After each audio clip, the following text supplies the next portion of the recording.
Welcome to Lakshmi TV News. Today news updates.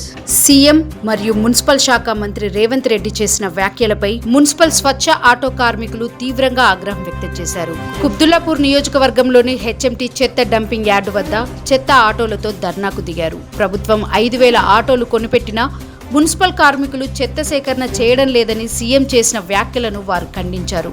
గత ప్రభుత్వం ఇచ్చిన స్వచ్ఛ ఆటోలతోనే తాము నిస్వార్థంగా చెత్త సేకరణ చేస్తున్నామని, ప్రస్తుత ప్రభుత్వం ఒక్క ఆటో కూడా ఇవ్వలేదని కార్మికులు పేర్కొన్నారు. ఉదయం 4-5 గంటల నుంచి పని ప్రారంభించి మధ్యాహ్నం వరకు చెత్త సేకరణ చేస్తూ ఆటోలలోనే టిఫిన్ భోజనాలు చేస్తున్నామని తెలిపారు. కరోనా సమయంలో కూడా ప్రాణాల్ని పణంగా పెట్టి సేవలు అందించామని గుర్తు చేశారు.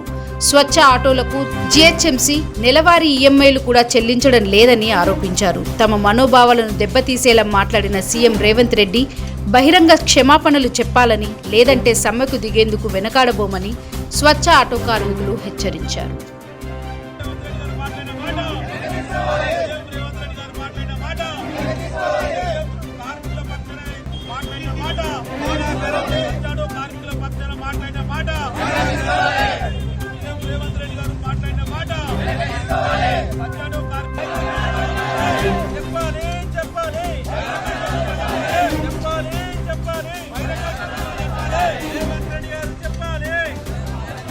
రెడ్డి సీఎం గారు, తెలంగాణ సీఎం గారు అసలు చెత్త బండ్లు నడవటం లేదు, చెత్త బండ్లు అసలు నిర్లక్ష్యం ఉంది, బండ్లు అసలు రావట్లేదని అంటున్నారు. ఇప్పుడు బయటలో చూస్తే దగ్గర 100 నుంచి 200 వరకు బండ్లు మా కార్మికులందరూ కూడా ఆపుకోవడం జరిగింది. రోజు పొద్దున 4 గంటలకు లేచి 5 గంటలకు వెళ్లి స్కానింగ్ చేసుకుని ప్రతి విషయాన్ని కూడా హెడ్ ఆఫీస్ కూడా ప్రతిరోజు వెళ్తుంది, బండి వచ్చేది రాంది. ఇవన్నీ తెలియక మాట్లాడుతున్నాడో తెలియదు కానీ మరి ఇంకోటి ఇంతకుముందు గవర్నమెంట్ లో 4,500 ఆటోలు ఇస్తే ఈ రోజు 5,000 ఆటోలు అనేసి మాట్లాడము. వీళ్ళు పనిచేస్తలేరని మా కార్మికుల అందరి మనోభావాలు దెబ్బతినే విధంగా సీఎం గారే ఆ విధంగా మాట్లాడడం అనేది చాలా బాధాకరం. మా కోసం కొత్తగా జీహెచ్ఎంసీ ఎలక్షన్స్ వస్తున్నాయి, కొత్తగా బండ్లు ఇస్తారేమో, మాకు ఇంతవరకు కరోనా టైంలో కూడా మేము ప్రాణాలని అడ్డుపెట్టి కరోనా టైంలో కూడా మేము వాళ్ళ కాపకుండా ప్రతి ప్రజల్ని మొత్తం కాపాడుకున్నాము. అది గిట గమనించకుండా ఈ రోజు చెత్త కార్మికులు ఉంటేనే ఆ రోజు కరోనా టైంలో బాడీలు కూడా లేబట్టి మేము బండ్లాలు వేసుకుని తీసుకుపోయిన రోజులున్నాయి.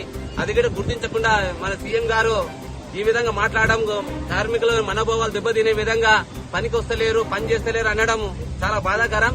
ఈ రోజు వరకు కూడా 11-12 గంటలకు కూడా స్వచ్ఛ ఆటోలనే టిఫిన్లు చేయడం, స్వచ్ఛ ఆటో దాంట్లోనే కూర్చొని అన్నం తినడము, ఆ విధంగా ఎంత డస్ట్ ఉన్నా ఎంత మురికి ఉన్నా సరే దాంట్లో ఉండి ఎంత కష్టపడే కార్మికులను కూడా గుర్తించకుండా ఆ విధంగా సీఎం గారు మాట్లాడడం అనేది చాలా బాధాకరం. కాబట్టి మీడియా మిత్రుల తరఫున కూడా మా స్వచ్ఛాట కార్మికులు ఎంతగానో కష్టపడుతున్నారో వాళ్ళకి తెలిసే విధంగా ఉండాలని కూడా మీడియా మిత్రుల తరఫున సీఎం గారిని కోరుకోవడం జరుగుతుంది.